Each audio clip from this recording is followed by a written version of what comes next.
The importance of the not to-do list. In order to concentrate and do something, you must have a to-do list since it brings plenty of psychological benefits. However, creating a not to-do list is also important. Want to know why? Then stick with this video. This is Alan. He enjoys video games and plays them daily. However, he has an upcoming exam that he needs to prepare for. Therefore, he adds studying to his to-do list. On that same day, Alan picks up his books and studies for 30 minutes. During his little break, he chooses to play some games. However, he became so engrossed in the game that he spent the next 3 hours playing it and did no extra studying afterward. Sure, Alan managed to study for half an hour, so he did kinda accomplish the task on his to-do list. But that amount of studying is not enough for him to pass the exam. So, the next day, he takes on a task of studying in a new method. He also chooses to make a not to-do list, and what he wrote was, "No video games until 8 p.m. So, he goes to study for 30 minutes and then takes a break. He does not, however, get on his computer like the day before, since he has forbidden himself from playing at that time. Instead, he utilizes his break to drink some water and jot down some of the ideas that came to him throughout his study session. He then returns to studying and completes 3 hours of reading his notes on that day. Whenever you have a goal you want to achieve, it's never enough to say, "I need to do this." But it should also include, "I should not do that." What you want to do and what you shouldn't do are two sides of the same coin and go hand in hand. Let me provide you with another example. Imagine you want to buy healthy items at a grocery store, and you know that this item is only available at the store down the street. So you put it on your to-do list. Go to the food store and get that thing. However, the route there is lined with other little fast food restaurants that do not have the item you want. You may stop at them along the route and eat there, and you'll finally get to the store at the end of the road. But what if you added the following to your not to-do list? Don't stop at other food chains. You'd go to the grocery store considerably faster and more efficiently. The grocery store at the end of the road is a metaphor for any aim you have, and fast food restaurants are diversions that will impede your progress toward your objective.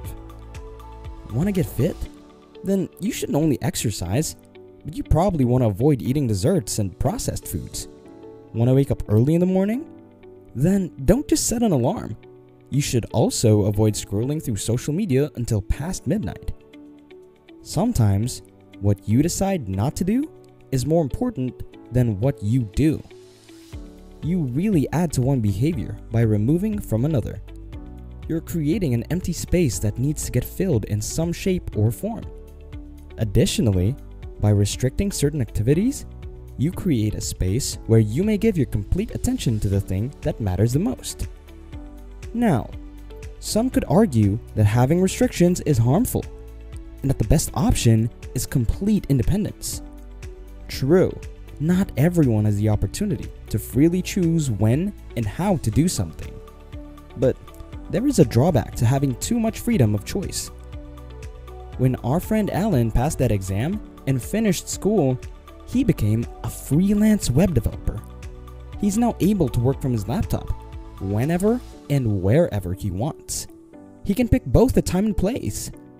But all of a sudden, he has so much freedom that it makes him unable to move. He keeps putting off his work because he doesn't have any restrictions to follow. He always says to himself, "It's okay, I can do this later." And when later comes, no work gets done because Alan could always do it some other time. So he often feels bad about himself. He can't stop thinking about how he should be working right now. And this guilt keeps him from enjoying his free time. When we're free to do anything, we often end up doing nothing. Or we choose the easiest thing to do. If you had to choose between reviewing Working, watching Netflix, and playing video games every single day? Which would you pick? You might make the right choice at first if you decide to study and work. But as time went on, you would choose Netflix and video games more and more. That's because if you have the choice, you'll pick the option that doesn't take as much work. Now, if you have restrictions and can't do whatever you want, it's much easier to choose the harder option. Because you can only work or review, you don't have to use as much willpower to do either. Plus, you don't have to say no to other things that might be tempting. Alan soon saw the problem was that he had no restrictions. He basically had to choose between work and free time all the time. And because having fun was easier, he didn't get much work done as a result. So, he made his own list of things not to do. And he set these limits for himself. You must only work from the home. Never work past 8 p.m. No leisure time until 6 p.m. You might think that these rules would bother Alan, since they give him less freedom than before. But in fact, they set him free. He stopped thinking about whether or not he should work all the time. He now just sticks to the rules he made for himself. Alan knows that he can't use the internet, watch TV, or play video games at 11 in the morning. And he finds it easier to do his work because he doesn't have many distractions.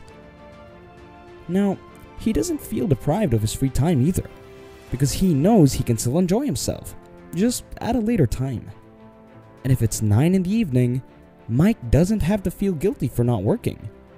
Instead, he's able to enjoy his free time with peace of mind, all thanks to his new restrictions.